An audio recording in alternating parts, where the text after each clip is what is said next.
കേന്ദ്ര സംസ്ഥാന ഗവൺമെൻറ്റുകൾ സംയുക്തമായി നടത്തുന്ന വികസന പ്രവർത്തനങ്ങൾ അത് ഉദ്ഘാടനം ചെയ്യുന്ന ചടങ്ങുകൾ BJPയുടെ രാഷ്ട്രീയ വേദികളാക്കി മാറ്റുകയാണ്. തെരഞ്ഞെടുപ്പ് അടുത്തിരിക്കുന്ന അവസരത്തിൽ പൊതു പരിപാടികൾ BJP നേതാക്കന്മാരെ പങ്കെടുപ്പിച്ചുകൊണ്ട് നടത്തുന്ന രീതിയാണ് കണ്ടുവരുന്നത്. സംസ്ഥാന സർക്കാർ കൂടി വലിയ തോതിൽ പണം മുടക്കി ഭൂമി ഏറ്റെടുത്ത് പൂർത്തിയാക്കിയ ദേശീയപാത 66ന്റെ ഉദ്ഘാടന ചടങ്ങിൽ നിന്ന് സംസ്ഥാന സർക്കാരിൻ്റെ പ്രതിനിധികളെ ബോധപൂർവം ഒഴിവാക്കുന്നത് അത്യന്തം ഞെട്ടിക്കുന്നതാണ്. സംസ്ഥാന സർക്കാരിന് കൃത്യമായ ക്ഷണമില്ല, പ്രോട്ടോകോൾ ലംഘനം ഉണ്ട്. ഇത് BJPയുടെ രാഷ്ട്രീയ തെരഞ്ഞെടുപ്പ് സ്റ്റണ്ട് മാത്രമാണ്. ദേശീയപാത വികസനത്തിനായി ഇന്ത്യയിൽ ആദ്യമായി ഒരു സംസ്ഥാന സർക്കാർ നേരിട്ട് പണം ചെലവഴിക്കുന്നത് കേരളത്തിലാണ്. അത് കേവലം ലക്ഷങ്ങളോ കോടികളോ അല്ല, 5580 കോടി രൂപയാണ് ഭൂമി ഏറ്റെടുക്കുന്നതിനായി സംസ്ഥാന സർക്കാർ നൽകിയിരിക്കുന്നത്. ഈ തുക കടമെടുപ്പ് പരിധിയിൽ ഉൾപ്പെടുത്തിയതോടെ സംസ്ഥാനത്തിന് ഏതാണ്ട് 12,000 കോടി രൂപയുടെ ബാധ്യതയാണ് ഉണ്ടായിരിക്കുന്നത്. ഈ വസ്തുക്കൾ നിലനിൽക്കെ ഉദ്ഘാടന വേദിയിൽ നിന്ന് സംസ്ഥാന പ്രതിനിധികളെ ഒഴിവാക്കിയ ക്രെഡിറ്റ് മുഴുവൻ തട്ടിയെടുക്കാനുള്ള ശ്രമം ജനം തിരിച്ചറിയും. ഒരു സംസ്ഥാനത്ത് കേന്ദ്ര ഗവൺമെൻറ്റിൻ്റെ പ്രോഗ്രാം, പ്രത്യേകിച്ച് ബഹുമാന്യനായ പ്രധാനമന്ത്രി പങ്കെടുത്തുകൊണ്ട് നടക്കുന്ന അവസരത്തിൽ സംസ്ഥാനത്തെ മുഖ്യമന്ത്രിയും വകുപ്പ് മന്ത്രിയെയും അതുപോലെ ഉള്ള പാർലമെൻറ്റ് മെമ്പറേയും സ്ഥലം MLAയും അവരെല്ലാം ക്ഷണിക്കുന്നതിനെ സംബന്ധിച്ചിടത്തോളം ചില പ്രോട്ടോക്കോളുകൾ രാജ്യത്ത് നിലനിൽക്കുന്നുണ്ട്. ഇപ്പോൾ പാഠപുസ്തകം NCERT പ്രിൻ്റ് ചെയ്തതിനെ സംബന്ധിച്ചിടത്തോളം സുപ്രീം കോടതി ഇടപെട്ടല്ലോ. എന്നിട്ട് NCERT ഇപ്പോൾ മാപ്പ് പറഞ്ഞല്ലോ, ഞങ്ങൾ ചെയ്തത് തെറ്റാണെന്ന്.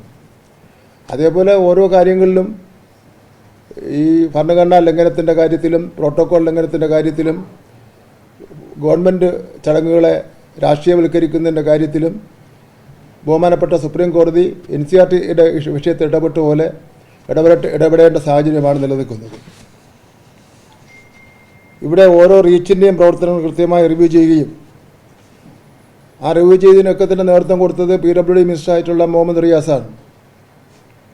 കേന്ദ്ര ഗതാഗത മന്ത്രി നിതിൻ ഗഡ്കരിയും നാഷണൽ ഹൈവേ റീജിയണൽ ഓഫീസറും പലതവണ കേരള സർക്കാരിൻ്റെ പ്രവർത്തനങ്ങളെ പരസ്യമായി അഭിനന്ദിച്ചിട്ടുള്ളതുമാണ്. NH-66ൻ്റെ എത്രയും പെട്ടെന്ന് നിർമ്മാണം പൂർത്തീകരിക്കുന്നതിൻ്റെ കാര്യങ്ങളുമായി ബന്ധപ്പെട്ട് എത്രയോ പ്രാവശ്യമാണ് നമ്മുടെ PWD മിനിസ്റ്റർ മുഹമ്മദ് റിയാസ് ഡൽഹിയിൽ പോവുകയും ബന്ധപ്പെട്ട മന്ത്രിയും ഉദ്യോഗസ്ഥന്മാരെല്ലാം കണ്ട് ഇന്നിപ്പോൾ 6 റീച്ചുകൾ ഉദ്ഘാടനം ചെയ്യുന്നതിന് വേണ്ടിയുള്ള എത്രയോ സമയത്ത് നിരവധി പ്രാവശ്യം ചോദിച്ചിട്ടുള്ളതാണ്. ഉദ്ഘാടന ചടങ്ങിലെ പ്രാതിനിധ്യം ഇല്ലാതാക്കിയാൽ ഈ ചരിത്രപരമായ സംഭാവനകൾ ഇല്ലാതാക്കാൻ കഴിയില്ല. ഇന്ത്യയിലെ മറ്റൊരു സംസ്ഥാനത്തും കേന്ദ്ര ഗവൺമെൻറ്റിൻ്റെ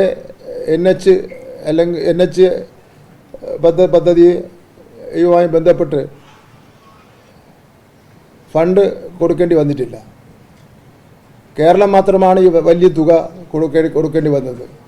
എല്ലാ കാര്യത്തിലും അവഗണന പോലെ തന്നെ ഇക്കാര്യത്തിൽ അവഗണന കാണിക്കാൻ നോക്കിയപ്പോൾ ബഹുമാനപ്പെട്ട മുഖ്യമന്ത്രിയുടെ നിശ്ചയദാർഢ്യത്തിൻ്റെ അടിസ്ഥാനത്തിൽ എത്ര കോടി രൂപ ഇനി വേണ്ടി വന്നു കഴിഞ്ഞാലും NH-66ൻ്റെ പൂർത്തീകരണത്തിന് വേണ്ടി ആവശ്യമായ സ്ഥലമെടുത്ത് കൊടുക്കുന്നതിന് വേണ്ടി ഞങ്ങൾ തയ്യാറാണെന്ന് തീരുമാനിച്ച ഏക സംസ്ഥാനം ഇന്ത്യയിൽ കേരളം മാത്രമാണ്. ദേശീയപാത വികസനം തടയാൻ വേണ്ടി പയൽക്കിളി സമരത്തിൽ മണ്ണും ശേഖരിച്ച് ഡൽഹിക്ക് പോയ ആൾക്കാരും ഇക്കാര്യത്തിൽ ഉണ്ടോ എന്നുള്ള കാര്യം ഞാനിവിടെ അവരുടെ കാര്യങ്ങളും ഉണ്ട്. വികസനത്തെ മുഴുവൻ തടയാൻ നോക്കിയവരിന്ന് ഇതിൻ്റെ എല്ലാം പിതൃത്വം ഏറ്റെടുക്കുന്നതിന് വേണ്ടി പോവുകയാണ്. കാരണം അന്ന് NH-66ൻ്റെ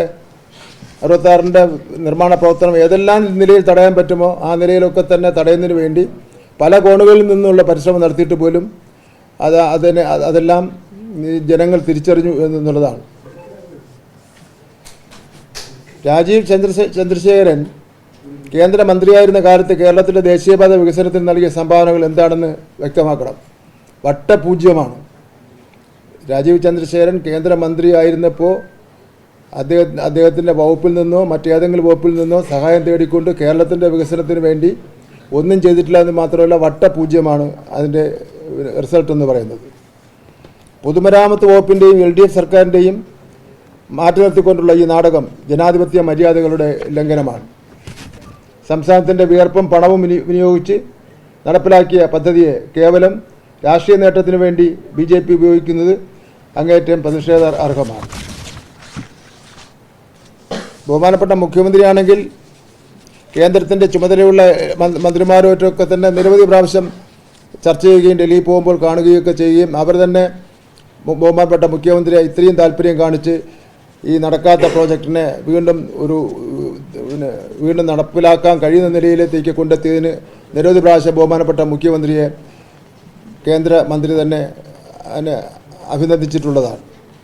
അപ്പോൾ ഇത് നമ്മുടെ ഇന്ത്യ രാജ്യത്തെ സംബന്ധിച്ചിടത്തോളം പുതിയ ഒരു സംസ്കാരം, പുതിയ ഒരു രീതി വളർന്നു വരികയാണ്. അത് നമുക്ക് ഒരു കാരണവശാലും കേരളം പോലുള്ളൊരു സംസ്ഥാനത്ത് അംഗീകരിച്ചു കൊടുക്കുന്നതിന് വേണ്ടി ഇന്ന് കഴിയില്ല എന്നുള്ളതാണ്. കേരളം ഇക്കാര്യത്തിലൊക്കെ തന്നെ മാതൃക കാണിക്കുകയാണ്, മാന്യത കാണിക്കുകയാണ്. ഏത് ഗവൺമെൻറ് പ്രോഗ്രാം നടത്തിയാലും അത് അതിൻ്റെ പ്രോഗ്രാമിൻ്റെ നിലവാരം നോക്കി വിളിക്കേണ്ട എല്ലാ ആൾക്കാരെയും വിളിക്കുന്ന സമീപനമാണ് കേരള ഗവൺമെൻറ് സ്വീകരിച്ചുകൊണ്ട് ഇരിക്കുന്നത്.